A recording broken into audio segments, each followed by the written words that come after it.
Snapdragon. ये नाम तो सुना ही होगा, है ना? ये वो चिप है जो दुनिया के ज्यादातर सबसे तगड़े एंड्रॉयड फोन्स को पावर देती है। आज हम इसी की कहानी में उतरेंगे। एक ऐसी कहानी जिसमें जबरदस्त कामयाबी है, कुछ बड़ी बड़ी गलतियां भी हैं और एक कमाल की वापसी भी। अच्छा, कभी सोचा है कि जब हम कोई नया फोन लेते हैं तो वो इतना फास्ट क्यों लगता है? मतलब स्क्रीन इतनी मक्खन जैसी कैसे चलती है, एप्स क्लिक करते ही कैसे खुल जाते हैं? इन सब सवालों का जवाब ना एक छोटी सी चीज में छिपा है। इसे कहते हैं सिस्टम ऑन चिप, या शॉर्ट में SoC। इसको आप फोन का दिमाग समझ लीजिए। ये सिर्फ एक प्रोसेसर नहीं है, नहीं, ये तो एक ही चिप पर बना हुआ पूरा का पूरा कंप्यूटर है।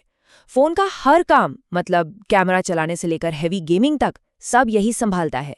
तो चलिए इस कहानी की शुरुआत करते हैं साल 2012 से। ये वो वक्त था जब क्वालकॉम ने एक ऐसा प्लान बनाया, एक ऐसी प्लेबुक तैयार की जिसने आने वाले कई सालों के लिए एंड्रॉयड की दुनिया को हमेशा के लिए बदल कर रख दिया।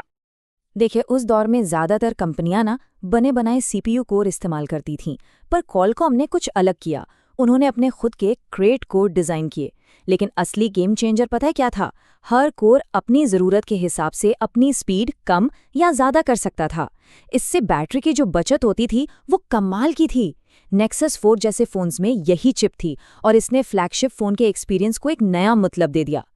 और ये प्लान जबरदस्त काम कर गया। स्नैपड्रैगन 800 के साथ तो कमाली हो गया। LTE मॉडेम सीधा चिप में आ गया, 4K वीडियो का सपोर्ट मिला और क्विक चार्ज जैसी टेक्नोलॉजी भी आ गई। अब स्नैपड्रैगन सिर्फ एक चिप का नाम नहीं था, ये एक ब्रांड बन चुका था। एक ऐसा ब्रांड जिसे लोग जानने और पहचानने लगे थे। लेकिन कहानी हमेशा सीधी नहीं चलती, है ना? फिर आया एक बहुत बड़ा ट्विस्ट, एक ऐसा संकट जिसने क्वालकॉम की रेप्यूटेशन पर सवालिया निशान लगा दिया और कंपनी को एक बहुत बड़ी मुश्किल में डाल दिया। हुआ ये कि 2013 में एप्पल ने अपना A7 चिप लॉन्च करके पूरी इंडस्ट्री को हिला के रख दिया। ये दुनिया का पहला 64-बिट मोबाइल प्रोसेसर था और पूरा का पूरा एंड्रॉयड वर्ल्ड, खासकर क्वालकॉम, इस चीज के लिए बिल्कुल भी तैयार नहीं था। अब प्रेशर बहुत ज्यादा था कि इसका जवाब कैसे दिया जाए। और जवाब आया स्नैपड्रैगन 810 के रूप में। कागज पर तो ये चिप एकदम परफेक्ट थी। सोचिए, 8 64-बिट कोर, एक जबरदस्त तेज GPU और नई बेहतर मेमोरी। लगा कि बस एप्पल को यही तो जवाब चाहिए था। पर एक बहुत बड़ी, मतलब बहुत ही बड़ी प्रॉब्लम थी। ये चिप बुरी तरह से गर्म होती थी, ओवरहीट होती थी। असल में जिस टेक्नोलॉजी से इसे बनाया जा रहा था वो इसके पावरफुल कोर से निकलने वाली गर्मी को हैंडल ही नहीं कर पा रही थी। तो होता ये था कि जैसे ही फोन पर थोड़ा लोड पड़ता, चिप गर्म हो जाती और परफॉर्मेंस एकदम से धड़ाम हो जाती थी। तो बात ये नहीं थी कि डिज़ाइन खराब था, डिज़ाइन तो शायद अपने समय से आगे था। दिक्कत ये थी कि मैन्युफैक्चरिंग प्रोसेस उस डिज़ाइन के लिए तैयार ही नहीं थी, वो उस पावर को संभाल ही नहीं सकती थी। अब इस बड़ी नाकामी के बाद क्वालकॉम के लिए वापसी करने का वक्त था। चैलेंज सिर्फ एक बेहतर चिप बनाने का नहीं था, चैलेंज था पूरी इंडस्ट्री का वो भरोसा वापस जीतने का जो उन्होंने खो दिया था। और ये वापसी हुई स्नैपड्रैगन 820 के साथ। इसमें 2 बहुत बड़े बदलाव किए गए। पहला, ये सैमसंग की नई, ज्यादा बेहतर 14 नैनोमीटर टेक्नोलॉजी पर बना, और दूसरा, क्वालकॉम ने फिर से आर्म के रेडीमेड कोर छोड़कर अपने खुद के कस्टम क्रायो कोर डिजाइन किए। और नतीजा, अरे कमाल का था। हीटिंग की जो प्रॉब्लम थी वो जैसे रातों रात गायब हो गई। गैलेक्सी S7 और पहले गूगल पिक्सल जैसे फोन्स में यही चिप लगी थी और क्वालकॉम पर इंडस्ट्री का भरोसा फिर से लौट आया। इसके बाद जो स्नैपड्रैगन 835 आया वो तो और भी कमाल था। 10 नैनोमीटर प्रोसेस पर बना और इसने एक ऐसा कारनामा किया जो टेक्नोलॉजी की दुनिया में बहुत कम होता है। मतलब 25% कम पावर खाते हुए भी 20% ज्यादा परफॉर्मेंस देना। ये तो एक बहुत बड़ी जीत थी। तो अब कहानी एक नए दौर में एंटर करती है। वो दौर जहां लड़ाई सिर्फ स्पीड की नहीं रही, अब जंग थी कनेक्टिविटी और AI, यानी आर्टिफिशियल इंटेलिजेंस की। मोबाइल कंप्यूटिंग का एक नया बैटलफील्ड तैयार हो चुका था। AI प्रोसेसिंग पावर में तो जैसे एक धमाका ही हो गया।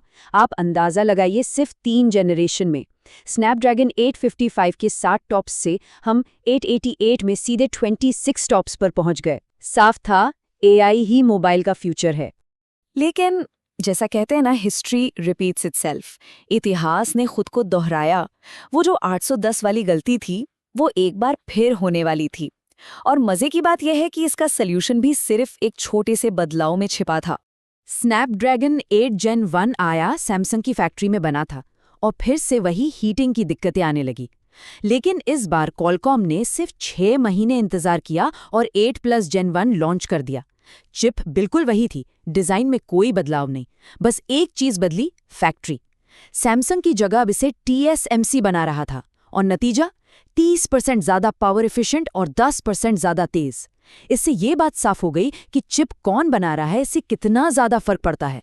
इन सब सुधारों को मिलाकर बना स्नैपड्रैगन 8 Gen 2 और कई लोगों ने कहा कि ये सालों में आया सबसे बेहतरीन स्नैपड्रैगन था। इसने सिर्फ परफॉर्मेंस को स्टेबल नहीं किया, बल्कि फोन पर पहली बार हार्डवेयर एक्सेलरेटेड रे ट्रेसिंग जैसी गेमिंग टेक्नोलॉजी लेकर आया, जिससे गेम्स में लाइटिंग और भी ज्यादा रियल लगने लगी। और अब ये कहानी घूमकर ठीक वहीं आ गई है जहां से शुरू हुई थी, यानी कस्टम डिजाइन पर। क्वालकॉम अपनी जड़ों की तरफ लौट रहा है ताकि वो अपने सबसे बड़े कॉम्पिटिटर का सामना कर सके। अब देखिए कि स्नैपड्रैगन 8 Gen 3 के साथ क्या मुमकिन हो गया है। ये चिप स्टेबल डिफ्यूजन जैसे पावरफुल AI मॉडल को सीधा फोन पर ही चला सकती है। मतलब बिना किसी इंटरनेट कनेक्शन के आप सिर्फ टेक्स्ट लिखकर 1 सेकंड से भी कम में इमेज बना सकते हैं। ये सिर्फ एक छोटा मोटा अपग्रेड नहीं है, ये मोबाइल कंप्यूटिंग में एक बहुत बड़ा बदलाव है। तो क्वालकॉम की पूरी स्ट्रैटेजी एक पूरा चक्कर काट चुकी है। शुरुआत की थी अपने कस्टम क्रेट कोर्स से, फिर मुश्किलों की वजह से आर्म के रेडीमेड डिजाइन पर जाना पड़ा, और अब ओरेन के साथ ये कंपनी एक बार फिर पूरी तरह से कस्टम डिजाइन पर वापस आ रही है। और अगला बड़ा कदम है स्नैपड्रैगन 8 एलीट। इसमें ओरायन नाम के पूरी तरह से कस्टम CPU कोर हैं, और इन्हें डिजाइन किसने किया है? उन्हीं पुराने एप्पल इंजीनियर्स ने जिन्होंने एप्पल के वो पावरफुल चिप्स बनाए थे। तो मकसद एकदम साफ है, एप्पल के साथ जो परफॉर्मेंस का गैप है उसे खत्म करना।